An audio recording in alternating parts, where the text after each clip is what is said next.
Hi guys, for today's video, ito maglalagay kami ng kortina guys. Ito guys, ang luma na talaga ng mga kortina ko. Hindi na ako nakakabiling kortina guys. So. Pero magaganda pa naman yan guys. So. Pinapagpagan kasi ng asawa ko bago niya nilalagay yung kortina. Pero dalawang araw na to guys ng kortina. Kasi ngayon lang ulit kami maglalagay ng kortina. Napagpagan niya na yan. Kasi sabi niya, pagpagan niya daw ulit. Ayan. Sa tagal na rin kasi yan. May na nga yan, ayun, may parang butas na siya. Sa tagal na rin. Pero madali naman kasi yan tanggalin. Pag pina-repair ko yun, kasi may butas na yan guys, yung aking screen. Ipapasabay ko yan, papapalitan ko ng screen yung ayan yung ng bintana. Tapos ito guys, lininis namin, pinatanggal ko sa kanya tong ilaw. Ako yan, naglinis. Kaya ayan, parang ang liwanag niya guys, so wala na siyang dumi-dumi. Tricolor din to guys, oh. Ayan guys, ayan oh. Oh, ayan. Lagay na muna dito sa warm. Ayan. Ayan. Ito guys, parehas yan ang tatak niyan, ayan oh.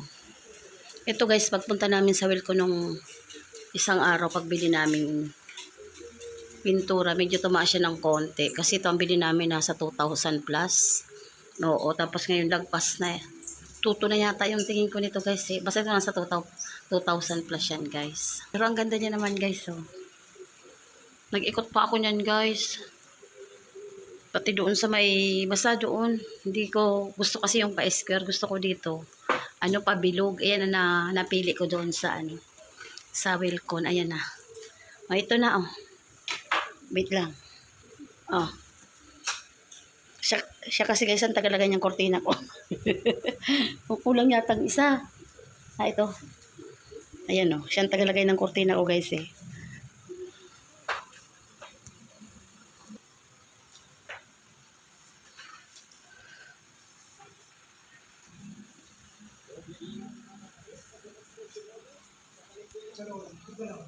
Oo, tigdalawa lang yan. Kasi yung puti sana, gigit na ako dyan. Kaya lang maiksi. Kaya tama na yung tigdalawa. Maganda kasi dyan guys. Tatlo-tatlo para medyo masinsin ba. Maganda yung sharing niya. Pag dalawa lang, hindi masyado ma-sharing. Kaya lang yung isang puti ko yung pinanggigitna ko dun sa kulay red. Mahaba masyado to sinukat ko. Kaya sabi ko wag na lang. Yan na lang dalawa.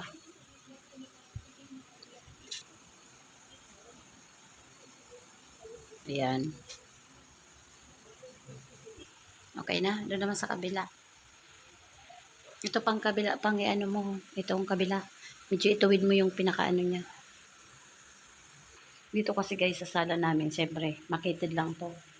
Kailangan talaga dito yung maninipis lang na kortina.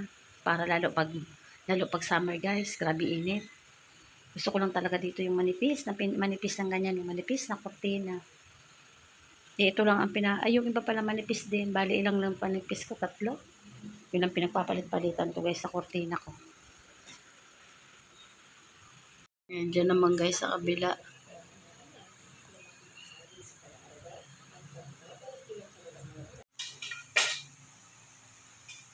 Nangupas na guys yung mga dulo. Oh. Ano yan eh? Kulay silver. Ayan, kupas na siya.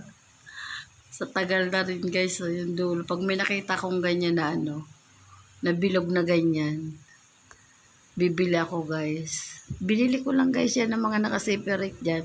Tapos yung suksukan na yun ng kurtina, binili ko lang yan sa RMC, pinaputol-putol ko lang siya. Ayan o. Tapos yung nakaseparate din yan na binili ko yung hook ba ang tawag yan, yung sabitan niyang pinaka ng kortina. Lahat yan lang guys. Hindi ko sabay-sabay binili. Tapos yung isa ko niyan guys sa taas, sinabitan ng apo ko. Balik ko. Pinukpok ko na lang para tumuwid. Ay, Diyos ko, Panginoon kong maawain. Yan mo ulit dumping sa may dulo. Yan sa dulo, yung gaya nitong pinagawa ko sa kabila. Ako na lang mag-aayos din sa may baba. Guys, tapos na kortinahan ng asawa ko. Ayan. Kulay peach to na may brown ang pinaka-design niya guys. Ayan.